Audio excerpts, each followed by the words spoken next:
নমস্কাৰ দৰ্শকসকল, মোৰ চেনেললৈ আপোনালোক সকলোকে স্বাগতম জনাইছোঁ। আজি মই আপোনালোকলৈ লৈ আহিছোঁ এটি সম্পূৰ্ণ অসমীয়া ৰেচিপি, যিটো হৈছে কচুৰ ঠুৰ আৰু খৰিচাৰ ৰেচিপি। যাৰ বাবে আমাক কি লাগিব আমি চাই লওঁ আহক। আমাক প্ৰথমে লাগিব কেইটামান কচুৰ ঠুৰ, যিবোৰ আমি ভালদৰে ধুই সৰু সৰুকৈ কাটি ল'ম। তাৰপিছত লাগিব আমাক অলপমান খৰিচাৰ লগত কচুৰ ঠুৰ খুব ভাল লাগে খাই। তাৰপাছত মই লৈছোঁ 2টা মিডিয়াম চাইজৰ পিঁয়াজ, তাৰপাছত কেইখিলামান তেজপাত, নিমখ লাগিব সোৱাদ অনুসৰি। মই জালুকৰ গুড়ি লৈছোঁ, হালধি লৈছোঁ আৰু কেইটামান পাঁচফোৰণ লৈছোঁ।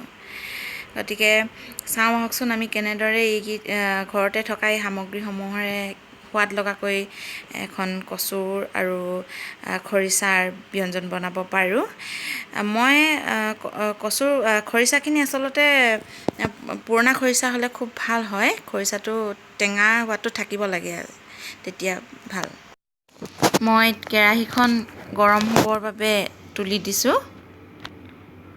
কেৰাহীখন ভালদৰে গৰম হ'লে মই ইয়াত তেল দিম।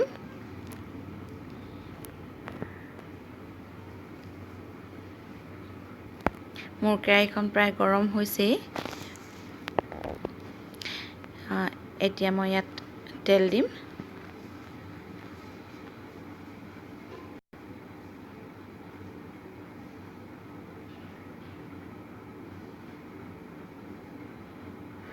তেলখিনি ভালদৰে গৰম হ'ব লাগিব। বহু বেছি তেল দিয়াৰো প্ৰয়োজন নাই। কচুৰ ঠুৰৰ পৰিমাণৰ ওপৰতহে তেলৰ পৰিমাণটো নিৰ্ভৰ কৰিব। গতিকে প্ৰয়োজন অনুসাৰে তেল দিব আৰু তেলখিনি ভালদৰে গৰম হ'বলৈ দিব।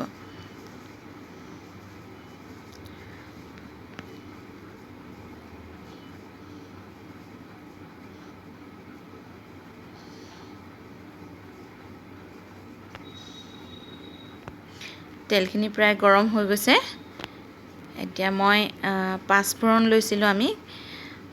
ইয়াত তেল গৰম হৈছে। এতিয়া পাঁচফোৰণ কেইটামান লৈছিলোঁ। গতিকে ইয়াত গৰম তেলত প্ৰথমতে মই পাঁচফোৰণ দি দিম। পাঁচফোৰণো বহু বেছি নিদিব, কেইটামান পাঁচফোৰণ দিব আৰু পাঁচফোৰণখিনি ভালদৰে ভাজি ল'ব। বৰ বেছি পাঁচফোৰণ দিলে পাঁচফোৰণত থকা মেথিৰ কাৰণে ব্যঞ্জনখন তিতাও হোৱাৰ সম্ভাৱনা থাকে। গতিকে বেছি পাঁচফোৰণ নিদিব। এয়া মই তেজপাত দি দিছোঁ। তেজপাত কেইখিলা তেলত দি দিলে ইয়াৰ গোন্ধটো বৰ ধুনীয়া ওলায় আৰু খাবলৈ আঞ্জাখন সোৱাদ হয়। গতিকে তেলতে তেজপাত কেইখিলা দি দিব লাগে। এয়া মই পিঁয়াজ লৈছোঁ, 2টা পিঁয়াজ লৈছিলোঁ। পিঁয়াজকেইটা মই কাটি লৈছোঁ আৰু এতিয়া মই পিঁয়াজকেইটা ভালদৰে ভাজি ল'ম। এয়া মই পিঁয়াজ দিছোঁ।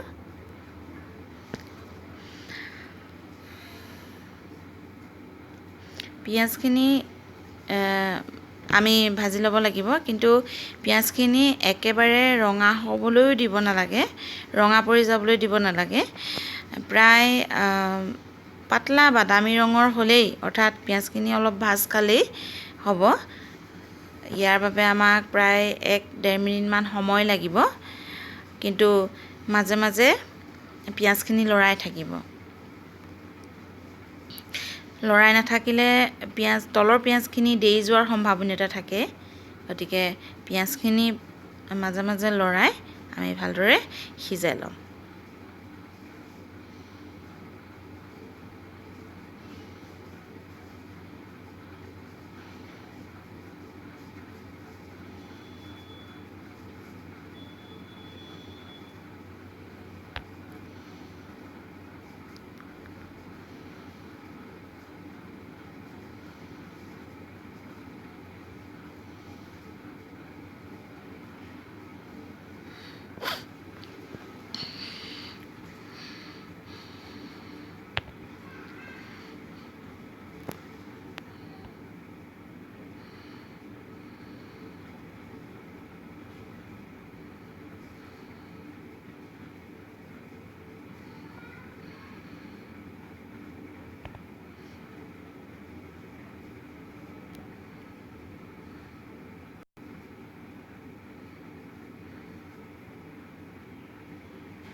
পিঁয়াজখিনি প্ৰায় হৈছেই।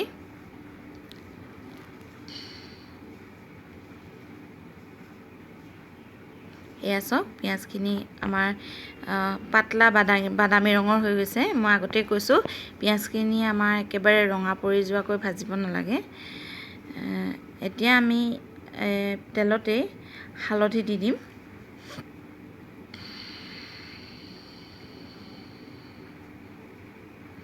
তেলতেই যদি আমি হালধিটো দি দিওঁ তেনেহ'লে ব্যঞ্জনখনৰ বৰ ধুনীয়া ৰং উঠে, হালধিৰ ৰং বৰ ধুনীয়া হয়।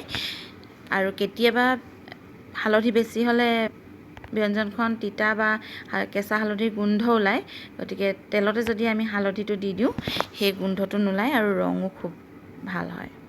এতিয়া আমি কচু লৈছিলোঁ, কচুখিনি মই কাটি থৈছোঁ। এয়া চাওক টুকুৰা টুকুৰকৈ কাটি থৈছোঁ। এতিয়া কচুখিনি আমি ভাজি ল'ম ধুনীয়াকৈ।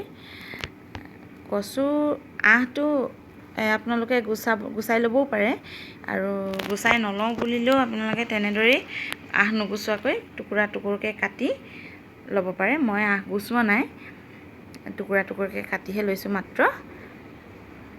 ভালদৰে আমি লৰাই দিম, পিঁয়াজখিনি তুলি দিম, নহ'লে পিঁয়াজখিনি দি যাব। গতিকে ভালদৰে আমি লৰাই দিম।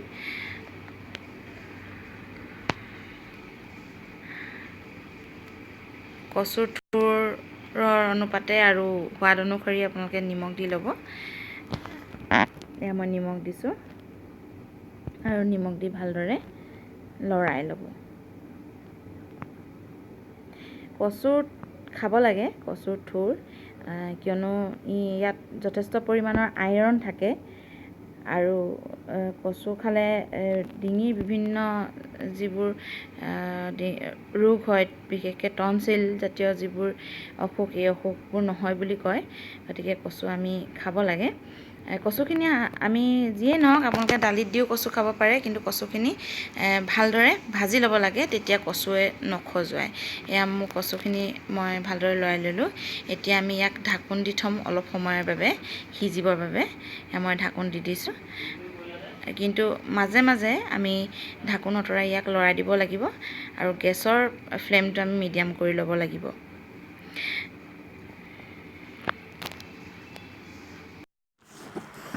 কচুখিনি মাজে মাজে লৰাই থাকিব। এয়া চাওক কচুখিনি ভালদৰে সিজা নাই, সিজিবলৈ অলপ বাকী আছে। কচুখিনি মাজে মাজে লৰাই থাকিব লাগে, কিয়নো লৰাই নাথাকিলে ই তলত লাগি ধৰাৰ সম্ভাৱনীয়তা থাকে, দেই যোৱাৰ সম্ভাৱনীয়তা থাকে। গতিকে মাজে মাজে কচুখিনি লৰাই থাকিব লাগে।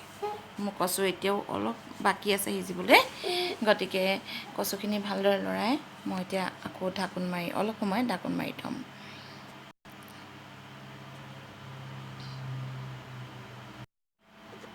আহকচোন কচুখিনি সিজিলে নাই চাওঁ আমি।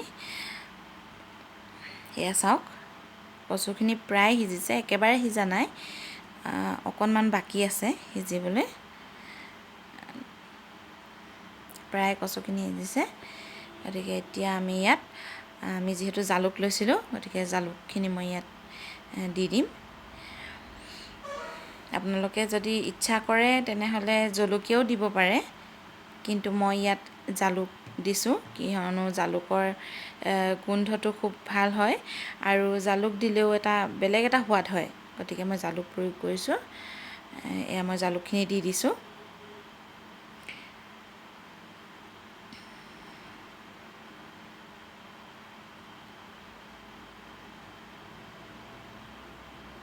জালুকখিনি দি ভালদৰে কচুখিনি লৰাই দিব।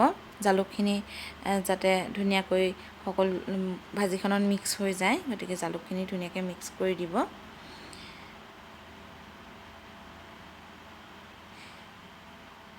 মই আগতে কৈছোঁ তেল বহুত বেছি দিবৰ প্ৰয়োজন নাই, কিয়নো কচুখিনি সিজাৰ লগে লগে ই কমি যাব, আৰু ই যিখিনি তেল শুহি লৈছিলে ই তেল এৰিব ধৰিব। গতিকে বহুত বেছি তেল দিবৰ প্ৰয়োজন নাই। কচুৰ ঠুৰৰ অনুসৰি আপোনালোকে তেল দিব, আৰু সোৱাদ অনুসৰি আপোনালোকে যদি জ্বলা বেছি খায় তেনেহ'লে বেছি জালুক দিব, কম খালে কম জালুক দিব।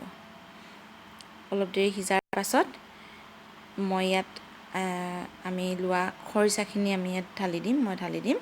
এয়া মই লোৱা খৰিচাখিনি, খৰিচা ঢালি দিছোঁ মই। মনত ৰাখিব, কচুখিনি সিজাৰ আগতে আপোনালোকে খৰিচাখিনি দি নিদিব, কিয়নো খৰিচাখিনি টেঙা, গতিকে কচুখিনি নিসিজিবও পাৰে ভালদৰে। গতিকে ভালদৰে সিজাৰ পাছতহে আমি একেবাৰে শেষতহে খৰিচাখিনি কচুখিনিৰ লগত দিম আৰু ভালদৰে মিলাই দিম। খৰিচা দিলে বৰ ধুনীয়া গোন্ধ এটা ওলায়, খাবলৈও ভাল হয়। আমি বেলেগ টেঙাও অৱশ্যে প্ৰয়োগ কৰিব পাৰোঁ, ব্যৱহাৰ কৰিব পাৰোঁ, কিন্তু খৰিচা দিলে ইয়াৰ সোৱাদটো বেলেগ হয়। গতিকে মই খৰিচা দিছোঁ, মই খৰিচা দি খাই খুব ভাল পাওঁ। গতিকে আপোনালোকেও নিশ্চয় খৰিচা খুব ভাল পায় খাই, গতিকে খৰিচা দি ভালদৰে লৰাই আমি ঢাকোনখন মাৰি দিম আৰু গেছটো একেবাৰে কমাই দিম, কাৰণ কচুখিনি ইতিমধ্যে আমাৰ সিজি গৈছে। গতিকে গেছটো আমি একেবাৰে কমাই দিম আৰু কমাই দি অলপ সময় আমি কচুখিনি সিজিবলৈ দিম। এয়া চাওক, কচুখিনি আমাৰ প্ৰায় সিজি গৈছে। এয়া চাওক, কচুখিনি সিজি গৈছে। খৰিচাখিনি অলপ সিজিলে ইয়াৰ ধুনীয়া গোন্ধ ওলায়। গতিকে কচুখিনিতো প্ৰায় ইতিমধ্যে আমাৰ সিজিয়ে আছে। গতিকে খৰিচাখিনি যাতে অলপমান সিজিব লাগে আৰু খৰিচাৰ সোৱাদটো যাতে কচুৰ লগত মিক্স হ'ব লাগে, হৈ যায়, তাৰ বাবে আমি অকণমান দেৰি ইয়াক ভাজিব লাগে। এয়া আমাৰ কচু হৈ গৈছে ইতিমধ্যে। আমি এতিয়া ইয়াক কেৰাহীৰ পৰা এটা বাউলত নমাই ল'ম। গৰমে গৰমে আপোনালোকে ইয়াক পৰিৱেশন কৰিব ভাতৰ লগত। দৰ্শকসকল, এয়া মোৰ খৰিচাৰে কচুৰ ভাজি হৈ গৈছে। আপোনালোকেও এনেদৰে কচু ভাজি খাই চাবচোন দৰ্শকসকল। আৰু যদি ভাল পায় তেনেহ'লে লাইক আৰু ছাবস্ক্ৰাইব কৰিবলৈ নাপাহৰিব।